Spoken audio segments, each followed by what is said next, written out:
नमस्कार, श्री स्वामी समर्थ. मित्रांनो, तुम्हाला माहिती आहे का पंढरपूर कसे तयार झाले? चला तर मग आज आपण बघूया.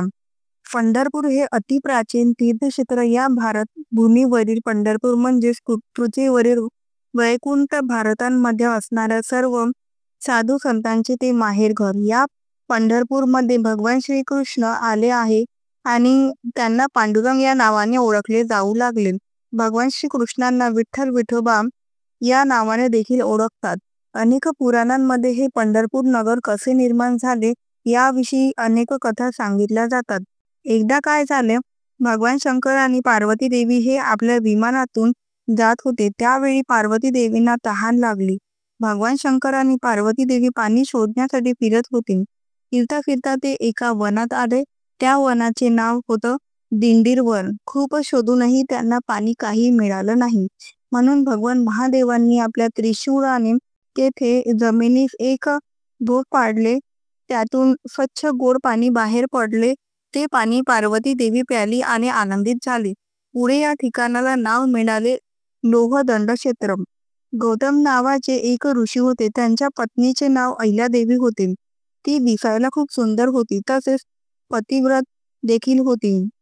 एकदा इंद्र पृथ्वीवर भ्रमण करत असताना त्याने अहिलेला पाहिले. त्याला अहिल्यादेवी खूप आवडली. त्यामुळे एकदा गौतम ऋषी स्नानासाठी गेले असताना इंद्र तेथे आला आणि त्याने अहिल्यादेवींना पळवून नेण्याचा प्रयत्न केला.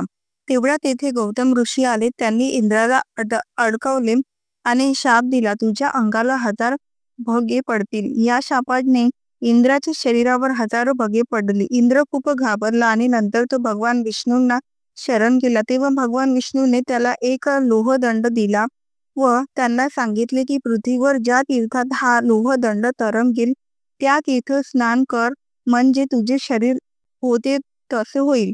इंद्राने भगवान विष्णूकडून तो लोहदंड घेतला आणि तो पृथ्वीवर तीर्थयात्रेला निघाला. प्रत्येक तीर्थाजवळ जाऊन तो लोहदंड पाण्यात टाकून बघत असे, परंतु कोणत्याही पाण्यात तो तरंगत नसे. असेच फिरत फिरत इंद्र भगवान शंकरांनी तयार केलेल्या दिंडीवर वनातील लोहदंड तीर्थाजवळ आला. त्या तीर्थातील पाण्यात त्याने तो लोहदंड टाकला, परंतु तेथील पाण्यात लोहदंड तरंगू लागला. इंद्राला खूप आनंद झाला. तेथील पाण्यांमध्ये इंद्राने स्नान केले तेव्हा त्याचे शरीर पुन्हा चांगले झाले. स्वतःचे शरीर चांगले झाल्यानंतर इंद्र भगवान विष्णू जवळ आला आणि त्याने या लोहदंड तीर्थाची महती विष्णूंना सांगितली. तेव्हा ते म्हणाले, आकाशात चंद्र सूर्य आहे तोपर्यंत हे तीर्थ लोहदंड तीर्थ म्हणून प्रसिद्ध राहील. पुढे पुष्कळ दिवसांनी या लोहदंड तीर्थाला पंढरपूर असे नाव पडले. त्रिपुरासुराला ठार मारून भगवान शंकर भीमाशंकर पर्वतावरती विसावा घेत बसले होते. भगवान शंकराच्या घामाचे 2 थेंब तेथील पर्वतावरती पडले. त्यातून एक पवित्र नदी उगम पावले. तिचे नाव भीमा नदी. ही भीमा नदी वाहत वाहत पंढरपूरच्या लोहदंड तीर्थाला येऊन मिळाली. पंढरपूर येथे भीमा नदीचा आकार चंद्रकोरी सारखा आहे, म्हणून तिला त्या ठिकाणी चंद्रभागा असे म्हणतात. या चंद्रभागाच्या तीरावर लाखो वारकरी जमा होतात आणि चंद्रभागांमध्ये स्नान करतात.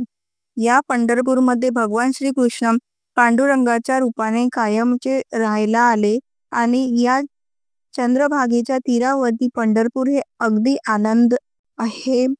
हे अनादी अनंत काळासाठी प्रसिद्ध झाले. व्हिडिओ आवडला असेल तर व्हिडिओला लाईक, शेअर आणि सबस्क्राईब करा. धन्यवाद. श्री स्वामी समर्थ. जय जय स्वामी समर्थ.